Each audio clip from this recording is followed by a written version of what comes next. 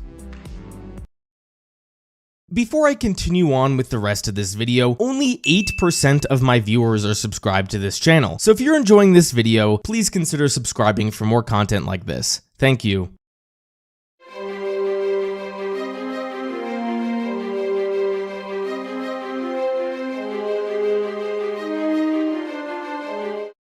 Up next, I want to talk about some of the characters of Avatar The Last Airbender. This series is going to be split into 3 different videos, and this is part 1, so I'm not going to get to talking about all the characters. So let's begin this journey by talking about The Last Airbender himself, Aang. What is Aang's character arc, and how does it tie into the overall themes of the series? Avatar has a lot of messages in its story, but the one that resonates with me the most and applies to every character in the series is one of enduring through trauma. Literally every single major character in Avatar The Last Airbender that I will discuss has what writers call the ghost that plagues the character. In many character arcs, there exists an event in the past that haunts the character. In almost every Batman story, the event that haunts Bruce Wayne is the death of his parents. In Avatar The Last Airbender, each character had something that happened to them prior to the beginning of the series, and that something haunts them throughout the entire show. Let's look at Aang. In season 1 episode 12, The Storm, we learned that Aang fled the Airbenders and ran from his responsibility of being the Avatar. Because of this, Aang wasn't there to help defend the Airbenders from the incoming genocide. This is something that haunts Aang throughout the series. What's important though, and this applies to most of the characters, is that the character blames themselves for their ghost. Simply having a ghost doesn't force our characters to change, but when they blame themselves, they are forced to grow because of their decisions. Aang blames himself